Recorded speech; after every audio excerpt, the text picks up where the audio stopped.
made it to Edinburgh and I am exhausted. Howdy ho. I just got back from an 11-day trip to Scotland and I want to take you on a little tour of my journey and talk about it. And in this first video, I want to talk to you about Edinburgh.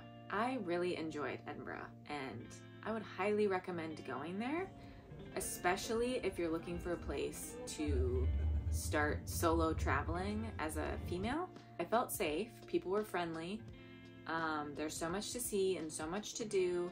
I had a little bit of an itinerary, but I wanted to keep it kind of loose because I just wanted to explore things, considering I was there during the Fringe, which is a huge festival in Edinburgh. Every August, it goes the whole month, and there's comedy shows and art and music, and people on the street are like handing out all kinds of flyers for different kinds of shows. There's just like so much going on the entire month of August, and so it was a high tourist time. And if you're looking to just go to Edinburgh to experience Edinburgh and don't like to be bombarded by tons of people, I would advise you not to go in August. I made it to Edinburgh and I am exhausted. 2 flights in a tram, and I'm at my Airbnb right now. And man, what? I'm so tired. So I'm a little out of it. I'm just using today to kind of like get my bearings and adjust to the time. And I'll probably go out and look for some dinner in a little while. I'm gonna shower and I'll take you along with me. So see you soon. My Airbnb had this weird throne style toilet, so I felt like a true queen. That's what royalty looks like. And this is how excited I was to be in my Airbnb in Edinburgh. I ventured out to the Tesco nearby to get some essentials, and I was surprised that they don't refrigerate their eggs. And I think America just does that because we wash the eggs first and we're dumb. And then I got some gluten-free bread, dairy-free yogurt, and some fruits and veggies. Not sure why I didn't learn about this from every movie ever where a girl goes to the UK and her blow dryer explodes. But there's that. We booked an Airbnb in Leith, and it's about, it was like an 11-minute drive into Old Town, and it was about like a 35-minute walk into Old Town. I was really glad that I stayed in Leith because there was a lot going on there too. There was like good restaurants and pubs and a lot of charity shops, and the walk was honestly really nice. It was pretty much just a straight shot, and I could see a lot, you know, on the way to and from. Also, it was a more affordable option because it isn't right in downtown. And when I went to downtown, I was like, oh, I'm glad that I didn't stay in this. And if I did that, if I went to Edinburgh again, which I will, because yes, I had the best time.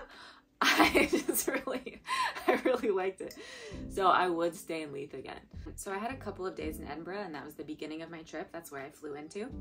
And the first day I walked an insane amount around the city. There is good public transit there. Like there's a tram that goes through the whole city and you can take it from Leith. But I just wanted to walk and I wanted to see a lot of things. And it was really, luckily, very nice weather when I was there. It was like warm. The first day I had breakfast. There was like a couple of different cafes in Leith, and I had breakfast at like a really cute little cafe. And then I walked all the way to the Botanical Gardens, and it was really nice there. It was really peaceful. It was big. There was a lot to see there. I stopped into some charity shops, and I stopped into a couple of antique shops, and like the antiques there are like, you don't get that stuff in America because America is so young compared to, you know, the UK and Europe. And I would have just filled my suitcase with things. Like I found these really amazing seashell teacups, popped into this really cool bookbinding shop and bookstore, and very cool vibe. So I really just spent the entire day kind of familiarizing myself with the city. And that night I booked a ghost tour, and it toured the vaults and then haunted areas within Old Town. And I highly recommend doing that because it's a very haunted city. So we went to a couple places where there's like reoccurring ghosts that people see, and we went to Greyfriars Kirkyard. If you're into spooky stuff and you listen to paranormal podcasts, you've likely heard of Greyfriars before because it's a very haunted graveyard. And there's actually a section of the graveyard that is gated off and you can't go in because it's too spooky. it's too haunted. And there was like a period of time when like multiple priests went in to try to like exorcise the area, and they both like died in mysterious circumstances. And people going on tours will sometimes report getting like scratched or touched. Super spooky, like I don't want to talk about it. But if you're into that stuff, like you can find a podcast on Greyfriars. There's a really good one. I want to say it's an Astonishing Legends podcast from a couple years ago. The next day I had booked a castle tour. I'm at the castle right now, and I was super late for my tour, and I didn't realize how much of a trek it was going to be to get up here. So I was just like busting ass uphill, and I just joined a random tour and they didn't say anything. So I'm just hanging out here at the castle. It's pretty cool, it's pretty old, lots of old shit, and now I need a snack. Apparently, the castle was built in 1103 AD. I don't know why I'm talking like that. Look at that sexy little get-up, though. Love to see a man in a silver uniform like that. So anyways, tons of people here. Absolute shit show like the rest of Edinburgh, but whatever. It's what you get. Incredible views at the castle, though. Really beautiful. All in all, I would definitely recommend going to the castle. And if you didn't know, the unicorn is Scotland's national animal. So it's a magical place, y'all. Then I ventured out to the Royal Mile. So much going on, so much to see, and I just like walked through.